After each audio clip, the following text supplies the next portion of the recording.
사랑하는 영락교회 지체들에게 주 안에서 평화 인사를 전합니다. 오늘은 2023년 5월 4일 목요일입니다. 오늘의 묵상 본문은 역대하 2장 1절로 18절까지의 말씀입니다. 오늘 본문 말씀 2장 1절부터의 말씀은 이렇게 시작합니다. 솔로몬이 여호와 이름을 위하여 성전을 건축하고 자기 왕위를 위하여 궁궐을 건축하기를 결심하니라. 성전 건축이 시작되는 것이죠. 건축하기를 결심하니라 이렇게 했는데 바이요메르라는 말이에요. 바이요메르라는 말은 원형이 아마르라는 말인데 공표하다라는 뜻입니다. 결심은 예전에 했죠. 결심은 했고 이제 그것을 공식화했다. 공표했다 이런 뜻이죠. 그 정부에서 발표하는 문서에 보면 이제 관보라는 게 있죠. 관보에 게재가 됐느냐 안 됐느냐 뭐 하는 법이 있지만 이제 법을 어떻게 적용할 것인가에 대한 구체적인 시행령들이 있죠. 그 시행령의 개정을 관보에 게재하는 것이 법적인 구속력을 가집니다. 그래서 관보에 게재했느냐 안 했느냐가 굉장히 중요하죠.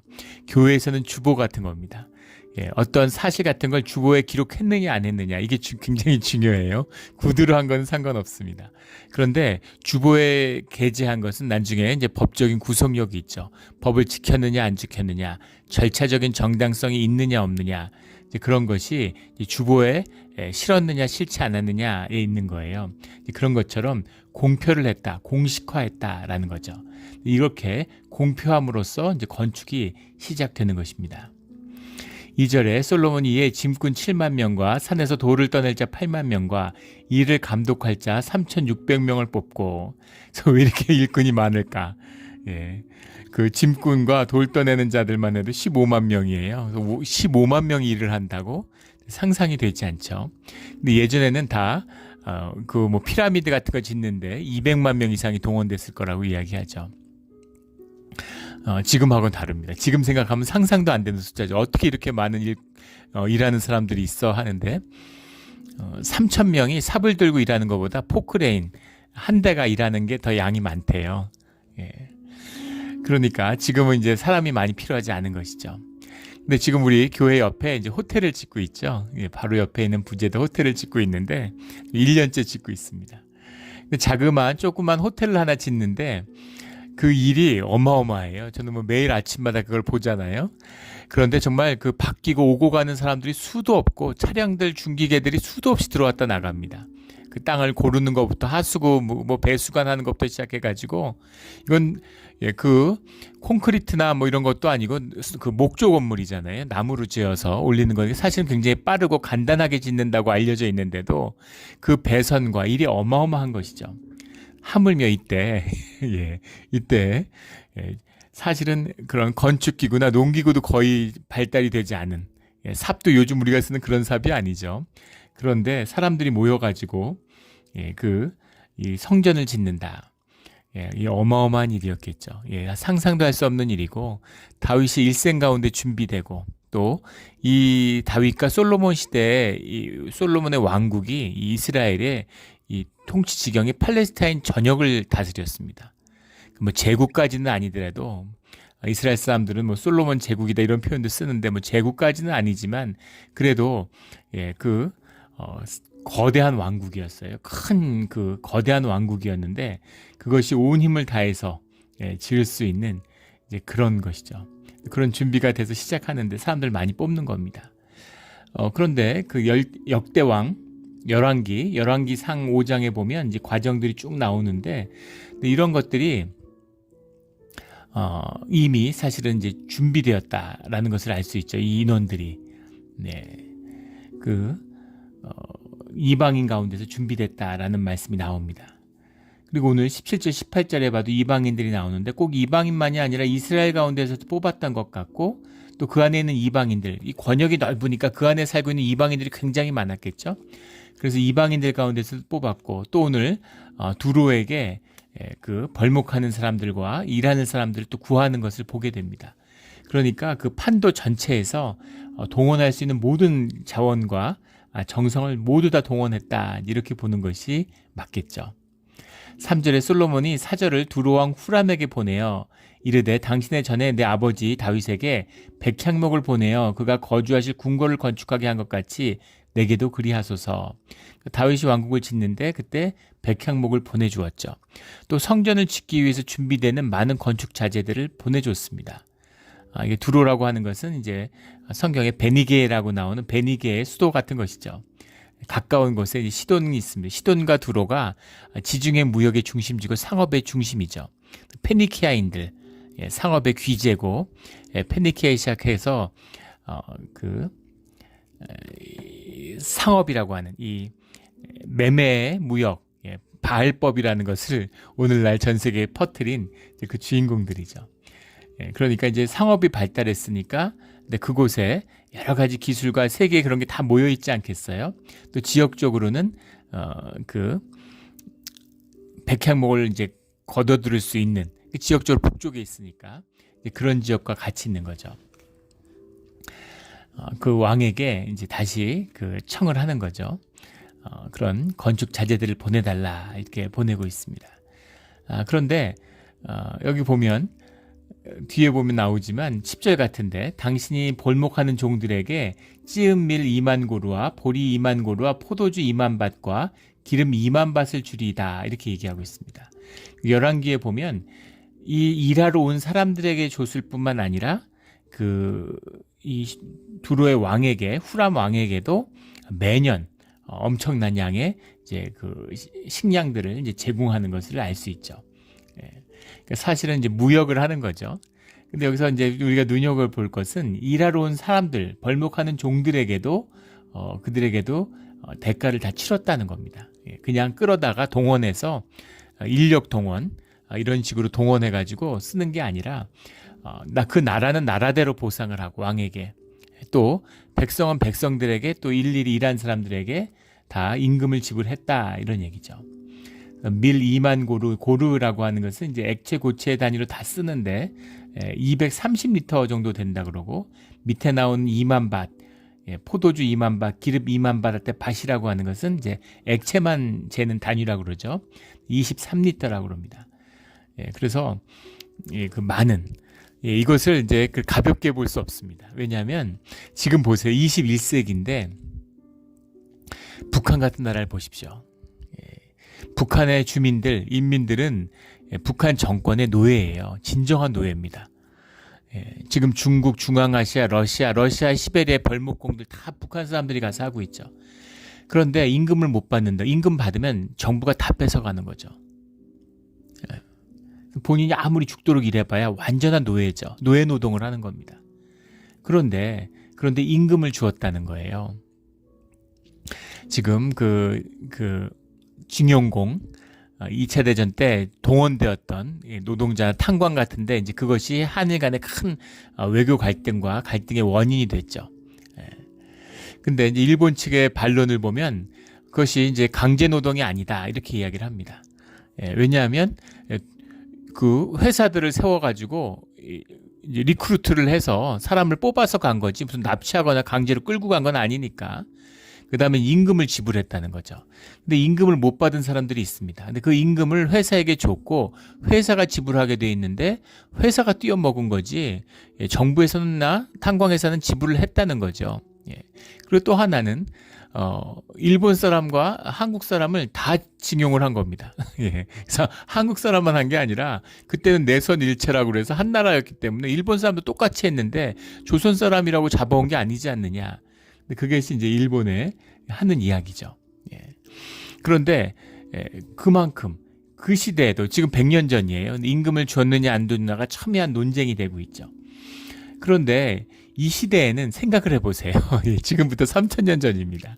중세 때도 마찬가지고 왕의 이 국민이라는 건 왕의 신민이죠. 뭐 나라도 아니고 그 왕의 그냥 종들이라고 생각하던 시절인 거죠. 이방 국가들은 뭐 말할 게 뭐가 있겠습니까? 그래서 왕에게만 갚으면 돼요. 왕의 물건 같은 거니까. 러시아 같은 러시아의 그 아나키스트 운동이 이제 있었던 무정부주의자, 지금 이름이 정확히 이름이 정확히 기억이 안 나는데 그 사람이 쓴 자서전 같은 데를 예전에 제 대학 때 읽었던 기록이 납니다. 그 사람이 귀족 집안이죠. 그래서 이제 그 귀족으로서 군인 장교로서 전쟁에 종군했던 이야기들, 크림 전쟁 같은 나갔던 이야기들을 쭉 쓴 건데 굉장히 재밌게 읽었던 기억이 나요. 근데 거기 보면 19세기 말, 20세기 초에 러시아입니다. 러시아의 농노들을 징집해 오는데 농노인데 농노도 노예와 다를 게 없는 거예요. 그리고 또 노예도 있고 종들이 있는데 귀족이니까 전쟁에 나갈 때 노예들을 종들을 데리고 나가는 겁니다. 그래서 밥도 종이 해주고 옷도 종이 해주고 다 해주는 거예요. 심지어 전쟁도 종들이 합니다. 나가서 총 쏘고. 그래갖고 공을 세워요. 그 노예가 나가서 큰 공을 세웁니다. 그러면 훈장은 주인이 받는 거죠. 종은 자기 물건 자기 거니까 종이 받은 그 공을 당연히 주인의 공이고 주인이 훈장을 받고 전쟁에 참여한 그 임금도 다 주인이 받는 거지 종이 받는 게 없어요. 그게 심지어 150년 전에 러시아에서 일어나던 일입니다. 하물며 이 시대예요. 그 두로왕 후람한테만 보상을 하면 되지 거기서 데려온 벌목공들이나 이런 사람들한테 임금을 주지 않는다고 누가 뭐라 그러겠습니까? 그런데 그렇게 하지 않았다는 것이죠. 그리고 이 주님 안에서 주님의 뜻 가운데 이루어지는 주님의 일이기 때문에 그런 거죠. 주님이 주시는 마음, 주님의 인도하심 가운데 일어나는 일입니다. 또 하나 볼 곳은 이 두로왕이 이렇게 두로왕 후람 이렇게 돼 있죠. 후람이라고 하는 것은 이제 아히람이라는 말에서 왔는데 히람이라고도 하고 후람이라고도 하고 열왕기에는 히람이라고 기록되어 있는데 다 아히람이라는 말에서 온 겁니다. 그 존귀의 아들 이런 말이에요. 아람어죠. 더 son of lofty 이런 존귀의 아들. 그러니까 이제 왕의 호칭 같은 겁니다. 뭐 상감마마, 독일의 황제 뭐 카이저 이렇게 부르는 것처럼 이 애굽의 왕을 바로라고 부르는 것처럼 이제 두로의 왕은 후람인 거죠. 그런데 후람이 뭐라고 그 응대를 하냐면 편지로 써서 보낸 것이겠죠. 15절에 내가 주께서 말씀하신 밀과 보리와 기름과 포도주는 주의 종들에게 보내소서 이렇게 쓰고 있습니다. 베설이라고 하는 봉신이죠. 이 팔레스타인 일대를 지금 솔로몬이 지배하고 있기 때문에 솔로몬 왕국의 봉신이에요. 주종 관계입니다. 그래서 공출할 수 있는 거죠. 내가 널 지켜주니까 너는 나를 섬겨야 된다. 군대를 보내라면 군대를 보내고 공무를 보내라면 공무를 보내는 거죠. 그런 건데 우리 나선 정벌 청나라 지배 때 조선한테 러시아하고 전쟁을 하기 위해서 조총부대를 보내라 이렇게 얘기하죠. 그런데 조총부대 갔다고 해서 뭐 청나라가 무슨 보상을 합니까? 조총수들에게 임금을 줍니까? 그냥 내놔라 그럼 내놓는 거예요. 근데 그렇게 하지 않았다는 거죠.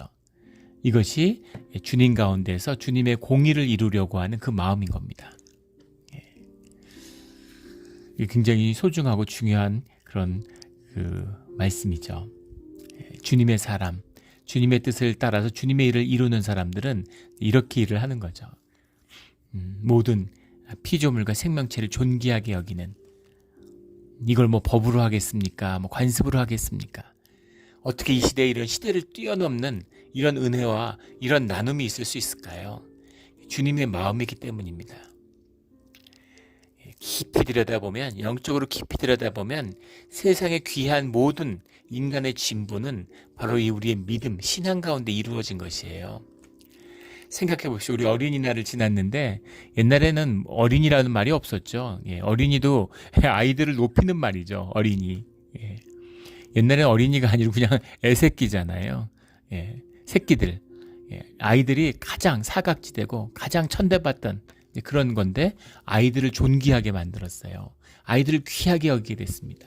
이 기독교 문명의 선물이죠. 학교도 마찬가지죠. 고아원도 마찬가지입니다. 그런 보육원 이런 것들,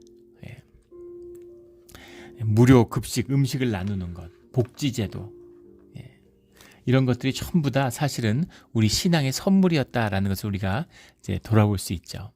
그것처럼 주님의 마음이 있으니까 이런 은혜가 나누어지는 거예요. 노예로 끌려와서 채찍으로 맞으면서 피라미드 짓는 것처럼 그렇게 지었으면 이 성전을 그렇게 지어서 되겠습니까? 심지어 전쟁에서 피를 많이 흘렸기 때문에 다윗은 지을 수 없는 거예요. 그러니까 은혜와 모든 사람들이 은혜가 되고 축복이 되고 감사가 되고 그 가운데 이루어지는 것이죠. 예, 이 은혜입니다. 모든 사람들이 복되고 모든 사람들이 감사한 거예요. 이렇게 이룰 수 있는 겁니다. 짜내고 쥐어짜고 막 무슨 강제로 막 이런 식으로 해서 회사에서 막 야단치고 중간관리자가 막 쪼고 막 야근시키고 막 쥐어짜서 노동시간, 한국이 세계에서 노동시간이 제일 길어요. OECD 국가 중에서, 선진국들 중에서는. 그런데 생산성이 낮죠. 그러니까 또 악순환인 거죠. 생산성이 낮으니까 일을 많이 해야 되는 거 아닙니까? 생산성을 어떻게 높일 수 있을까요? 생산성은 어떻게 높아집니까? 제일 먼저 해야 될 일이 노동시간을 줄이는 것이죠. 여가시간을 늘리는 겁니다. 교도소에 갇혀 있어도 그 한 줄 밭을 키우고 독방에 갇혀 있어도 창가에 모래가 떨어지면 그 모래 안에 씨가 나면 그거에다 물을 주어서 키우는 것이 인간의 마음이에요. 인간은 자기의 생명을 피워내게 돼 있습니다. 근데 그걸 죽이고 누르고 짓밟고 위협하고 생존의 위협으로 몰아세우고 그래서 최악의 결과를 만들어가는 거죠. 쥐어짜서. 로마 군대가 세계를 제패했는데 로마의 군대는 시민군입니다. 다 지원병들이에요. 물론 후대에는 변질됐지만 초기에는 그랬습니다. 그런데 그 당시에 무슨 다른 이방의 군대라고 하는 건 전부 다 노예 군대죠. 그리스가 페르시아와 싸워 이겼던 것. 페르시아는 시민들이에요. 자유인들입니다. 내 의지로 내 나라를 지키기 위해서 나온 거예요. 페르시아는 노예 군대입니다. 노예와 끌려와서 매맞으면서 죽을까봐 두려워가지고 도망갈 틈만 노리면서 와 있는 노예 군대와 내 가족, 내 땅, 내 집, 내 나라를 지키겠다고 나온 시민 군대가 싸워서 누가 이기겠어요? 말할 것도 없는 것이죠. 그런 겁니다. 근데 그런 것처럼 생명을 피워내는 인간성에 피워내는 거, 이게 주님의 일이죠. 주님을 안에서 일이 이루어지면 이렇게 아름답게 이루어지는 겁니다. 모두 다 기쁘게 자원하는 심령으로 감사함으로 일을 하는데 누구도 흉내낼 수 없는 그런 복되고 귀한 일을 만들어내는 것이죠. 교회에서 우리 이제 교회 설립 기념주일이 오면 또 큰 우리 잔치를 열잖아요. 부활절도 마찬가지고. 교회에서 그 잔치할 때 보면 늘 놀랍습니다. 뭐 이렇게까지 하시나. 음식도 너무 풍성하고. 거기다가 뭐 후식까지 뭐라도 더 나누려고 그러고. 일이 얼마나 많아요. 사람들이 같이 밥 먹고. 근데 그런 것 때문에 뭐 힘들어하고 불평 이런 게 전혀 없잖아요. 다 기쁘고. 설거지 하는데 웃음소리가 계속 나오고. 감사한 거죠. 옛날에 무슨 절기에 무슨 명절에 제사날 기억나시나요? 한국에서 명절에 제사하면 가정에 위기가 오죠. 명절 제사를 명절을 마치고 집에 돌아오는 차 안에가 가장 위험하다는 거 아니에요? 부인들이 와이프들이 쌓이고 쌓인 불만을 남편한테 폭발하기 직전인 거죠. 그때 정말 말 한마디 숨소리도 조심해야 된다 이런 거 아닙니까? 그러니까 막 하라고 그러고 시어머니가 막 쪼우고 그래서 음식을 하니까 그게 스트레스고 힘들고 너무너무 싫은 거죠. 너무너무 굴욕적이고 너무 싫은 거죠. 그런데 그게 아니라 주님의 사랑 안에서 한 가족이 되어서 내 자식과 가족 형제자매 같이 나누고 먹는 그런 아름다운 시간이 되면 더 뭔가 하려고 그러고 더 섬기려고 그러고 기쁘고 감사한 거잖아요. 저도 저녁 때 아이들이 항상 이제 9시 10시 되면 굉장히 졸리죠. 근데 애들이 그때 되면 배고파서 뭐 먹을 거 해달라 그래요. 뭐 라면 끓여달라 뭐 이런 식으로 뭐 음식을 해달라 그럽니다.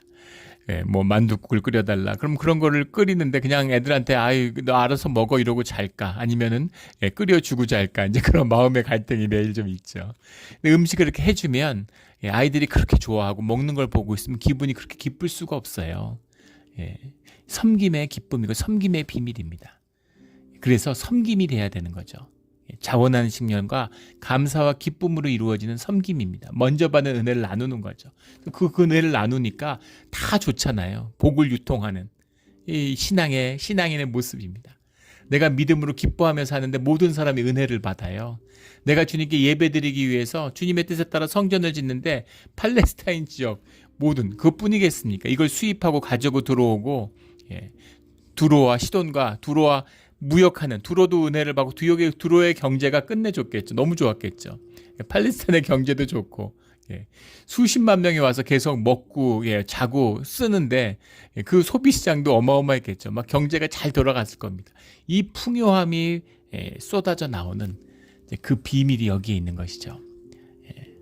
이 모든 것이 가능했던 것은 팔레스타인이 지정학적으로도 그런 이 요충지에 있잖아요. 모든 통로의 중심에 있습니다. 가장 번화한 애굽과 메소포타미아라는 세계의 양대 문명 아닌 4대 문명 중에 두 문명의 가교 역할을 하는 것이 팔레스타인 지역입니다. 근데 거기서 팔레스타인을 통제하면서 무역을 하니까 뭐 어마어마한 부를 이제 축적할 수 있었던 것이겠죠. 지금은 세계 공항들 나오는데 인천공항이 세계에서 1, 2위를 다투는 공항입니다. 부산항이 세계 5위 안에 드는 항구예요. 그래서 어떻게 이건 동아시아에 있는 이 항구가 그렇게까지 번영할 수 있을까? 그 반경 몇백 킬로 안에 100만 이상의 도시가 가장 많은 이런 걸 따져보니까 허브 공항 중에서 세계 최고더라고요. 최고의 입지죠. 물론 한국보다 입지가 더 좋은 싱가포르 같은 데도 있긴 하지만 유럽의 암스테르담 이런 거잖아요. 그런 요지에 있는데 거기서 이 지정학적으로 위치가 좋다고 해서 그래서 늘 잘 살까요? 천만의 말씀이죠. 여기서 깨지고 저기서 터질 수도 있어요. 그 두 가지 측면을 한국도 마찬가지, 이스라엘도 마찬가지 다 보여주고 있죠. 근데 거기서 주님의 은혜 가운데 사람들이 한 마음이 되니까 누가 이스라엘 당할 수 있겠습니까? 주님이 함께 하는데 사람들이 마음만 모아도 아무도 당할 자가 없습니다. 근데 물론 사람들이 하나가 되기 위해서는 주님이 함께 하셔야죠. 주님이 함께하는 그 하나로 이 큰 은혜를 베푸는 이런 일들이 일어났다라는 겁니다. 4절에 우리 하나님 여호와의 절기 아침 저녁으로 번제를 드리려 하오니 6절에는 앞에 분향하려 할 따름이라. 그래서 이런 문장 때문에 역대기가 레위인들이 기록했다. 열왕기에는 이 성전을 건축하는 과정들이 자세히 나와 있는데 그런 거에 큰 관심이 없어요. 역대기는 제사의 초점, 예배의 초점이 맞춰져 있습니다. 그래서 레위인들이 기록했을 것이다. 이렇게 보는 것이죠.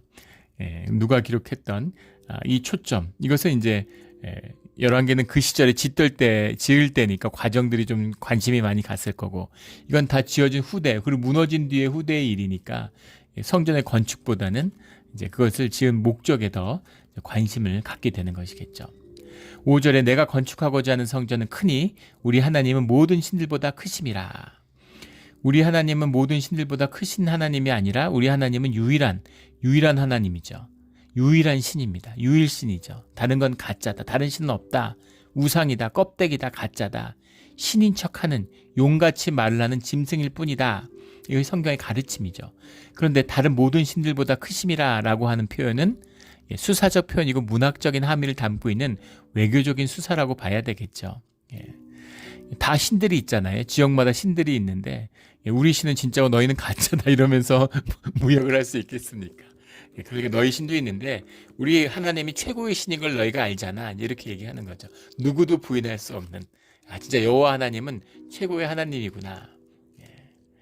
12절에 가면 후람이 이르되 천지를 지으신 이스라엘의 하나님 여호와는 송축을 받으실지로다. 주님을 높여요. 두로의 왕인데 천지를 지으신 이스라엘의 하나님 여호와는 송축을 받으실지어다. 모든 사람들이 높임을 받는, 이것이 하나님의 임재의 비밀이고 영광의 비밀입니다. 내가 주님을 영접하고 싶다고 영접하는 게 아니에요. 주님이 허락을 하시고 주님의 인도하심이 있어야 되는 겁니다.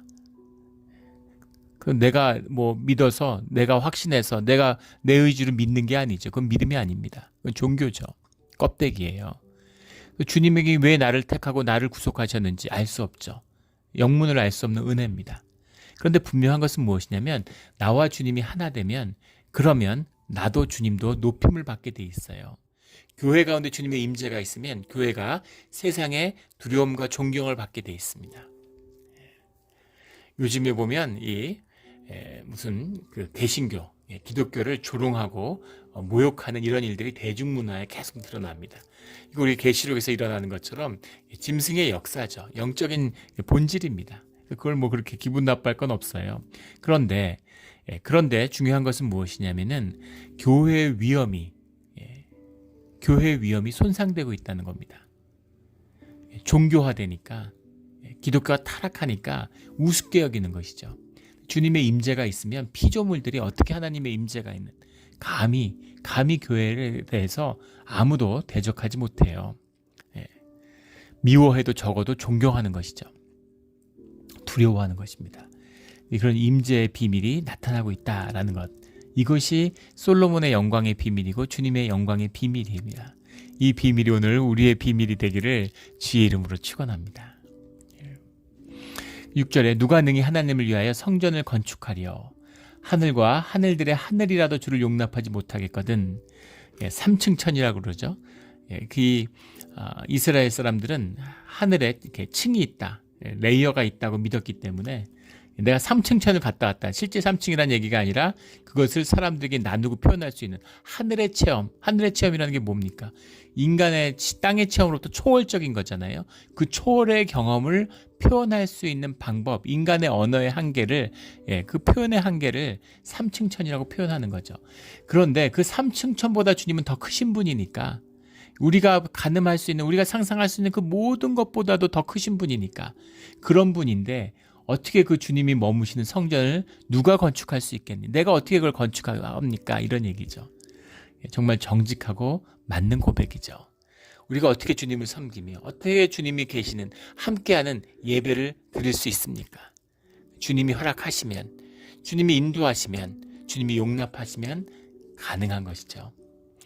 그래서 어찌 능히 그를 위하여 성전을 건축하리요, 그 앞에 분향하려 할 따름이니이다. 성전에 포커스가 있는 게 아니라, 뭘 짓는다고 하는 게 아니라 다만 예배를 드리려고 하는 겁니다. 우리가 하나님께 예배 드리려고 우리가 성전을 지으려고 하는 겁니다. 누가 성전을 지을 수 있으며 누가 감히 성전이라고 얘기할 수 있겠습니까? 주님이 허락하셨기 때문에 우리가 주님께 예배하려고 하는 겁니다. 이런 거죠. 늘 주님께 예배하는 정말 아름다운 고백이죠. 이 마음이 있어야 합니다. 이 마음이 있어야 돼요. 오직 예배하려 할 따름입니다. 이런 고백이 있어야 되는 거죠. 이 고백이 우리 고백이 되기를 주의 이름으로 축원합니다. 그래서 7절부터 청하건대 당신은 금은 동철로 제조하며 자색, 홍색, 청색실을 직조하며 아로색일 줄 아는 재주 있는 사람 하나를 내게 보내어 내 아버지 다윗 유다와 예루살렘에 준비하는 나의 재주 있는 사람들과 함께 일하게 하고.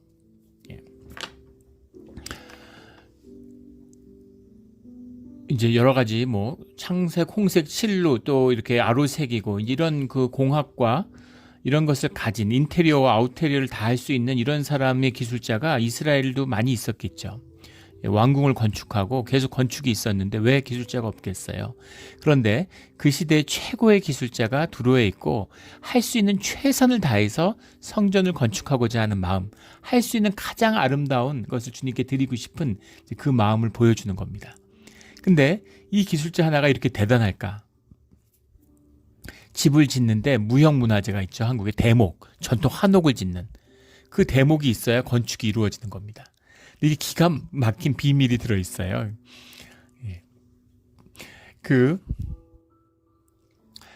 에어버스라는 데서 380, 에어버스 380이라는 초대형, 2층으로 된 초대형 여객기를 만들었는데 그 여객기가 만든 지 한 20여 년밖에 안 됐죠. 그런데 이제 시장에서 퇴출된다고 그래요.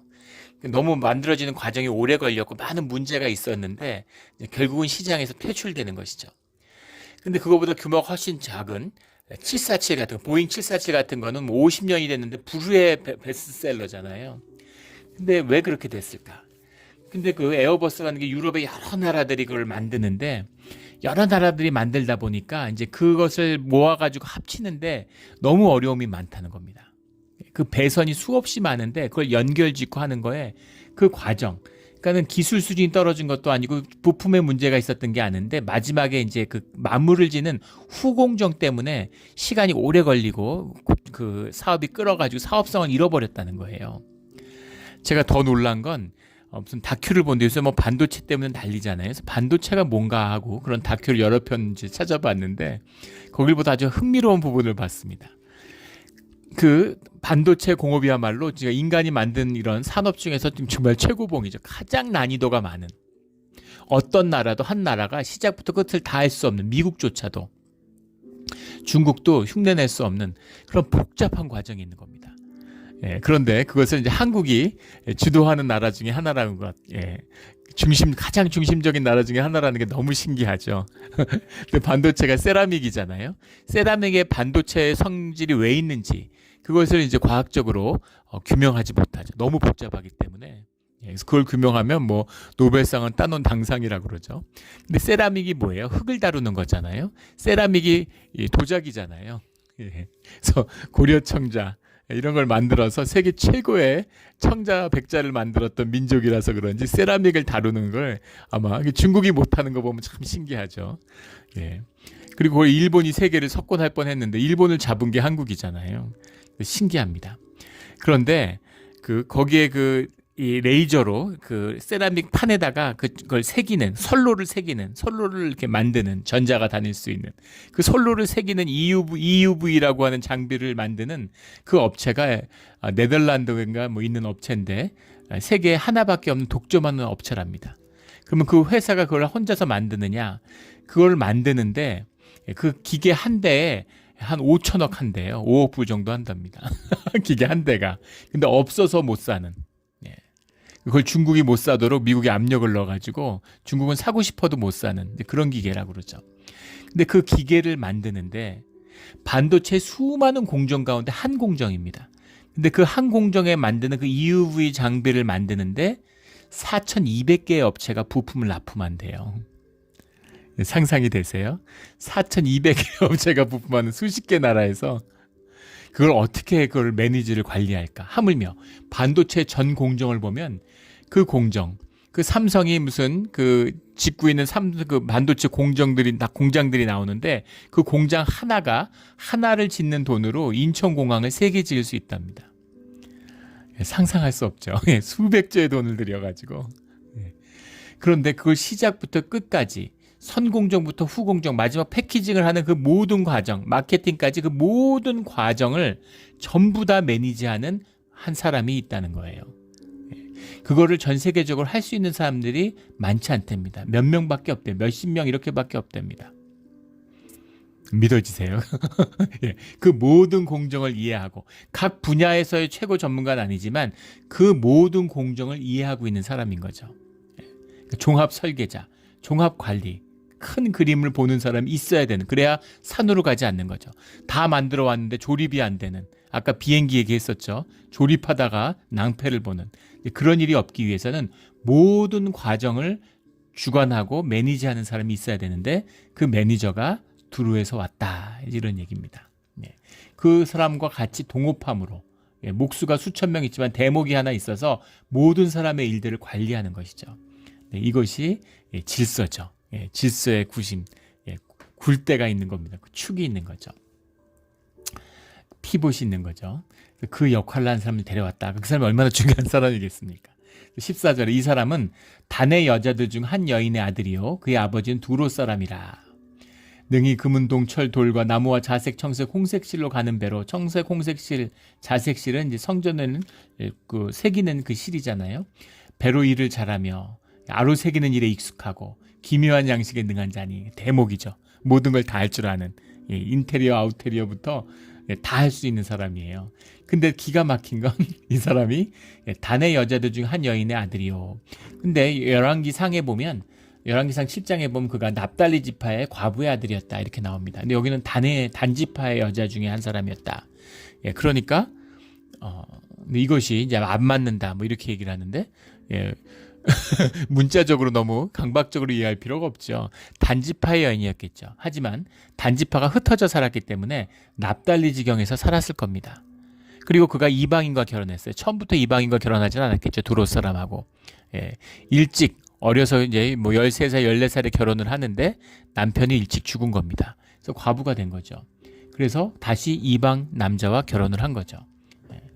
그런데 그러니까는 그 자녀, 예전에 제가 그 신학 공부할 때 신학교에 그 역사 신학을 가리키는 교수님이 있었는데, 교수님은 독일계 미국 사람이고 와이프는 이스라엘계 미국 사람이에요. 그래서 애를 낳았는데 애가 이스라엘, 미국, 독일 3중 국적자입니다.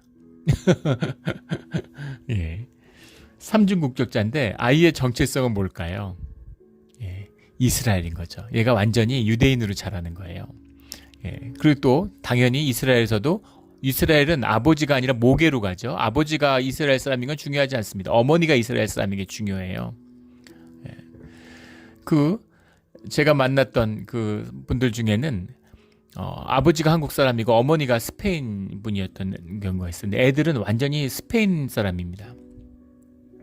반대로 엄마가 한국 분이면은 애들은 한국 영향을 받아요. 한국 사람이 됩니다. 어머니가 누군 게 중요하죠. 이스라엘 사람들의 지혜입니다. 그래서 당연히 이 시대에 두로에 살고 있지만 어머니의 영향을 받아서 당연히 뭐 아람어도 하고 히브리어도 할 줄 아는 사람이었겠죠. 그러니까 두로도 잘 알고 또 두로 사람들 와서 일하고 있는데 또 히브리 계통 이스라엘 잘 알고 이스라엘 사람도 저 사람 이스라엘 사람이야 이렇게 생각하고 또 두로 사람들은 저 사람 두로 사람이지 이렇게 생각하는 사람이니까 같이 협동해서 일을 하는데 얼마나 일을 잘하겠습니까? 한미연합사령관인데 한국계 미군인 거죠. 그래서 한국 사람들은 다 한국 사람이라고 생각하고 미국 사람들은 다 미국 사람이라고 생각하고 그런 거죠. 예전에 우리 교회에 집사님이셨는데 미국의 큰 그 회사에 뭐 부사장 이런 걸 하셨어요. 그래서 아시아 본부장도 하고 이제 한국 지사장을 가서 6년을 일했는데 이분이 미국에 태어나서 한국에 처음 나갔는데 한국 분이죠. 한국말도 잘하고 뭐 영어는 뭐 말할 것도 없죠. 그런데 한국에 가서 일하는데 다 한국 사람이라고 생각하는 거죠.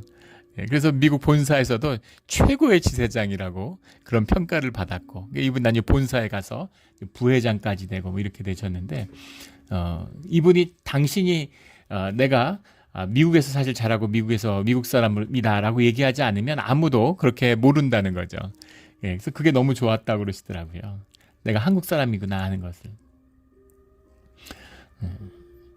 한국말을 아무리 그래도 어떻게 잘하느냐. 그러니까 미국에서 잘할 때는 그렇게 잘해줄 수가 없죠. 근데 한국에 나가서 사니까 또 그렇게 이제 잘하게 되신 거죠. 그런 것처럼 이렇게 준비된 주님 안에서 일이 이루어지고 협력해서 선을 이루니까 딱 준비된 사람이 있는 거죠. 그 시대 최고의 목수가 이런 이스라엘과 두로의 배경을 모두 가진 사람이었다. 이 사람과 함께 주님과 하나에서 모든 것이 협력해서 선을 이루는 역사가 일어났다라는 겁니다. 이게 형통의 길이죠. 주님이 인도하시는 형통의 길입니다. 모든 사람이 은혜를 받고 모든 것이 협력해서 선을 이루는 이것을 이루기 위해서 가장 아름다운 것, 가장 최선을 다해서 주님께 자원하는 심령으로 감사하는 마음으로 주님을 섬기고자 하는 마음이죠. 이게 복의 비밀입니다. 예배의 비밀이고 성전의 비밀이죠. 보이지 않는 성전이 완성되었기 때문에 이제 보이는 성전이 은혜 가운데 이루어지는 것입니다. 우리의 삶 가운데서도 보이지 않는 그런 주님의 은혜와 섭리가 이루어지고 우리의 보이는 자리에서도 주님의 깊은 은혜가 주님의 영광이 나타나는 우리의 삶의 자리와 모든 사역과 분깃의 사업장이 되기를 예수 그리스도 이름으로 축원합니다. 아멘. 기도드리겠습니다. 하나님 아버지 감사합니다. 오늘 가슴이 벅차는 성전의 이야기입니다. 우리 삶 가운데서도 주님이 늘 함께 하셔서 우리 삶 가운데 우리가 주님께 모든 것을 올려드립니다. 내 안에 내 것이 아무것도 없음을 모든 것이 주님의 것임을 주님 앞에 다시 한번 고백합니다. 주님, 우리의 삶의 자리에 모든 것이 협력해서 형통의 길이 열리는 주님의 길이 열리는 복된 길이 열리는 우리의 삶이 되게 하여 주시옵소서. 감사합니다. 감사합니다. 예수 그리스도 이름으로 기도드렸습니다. 아멘.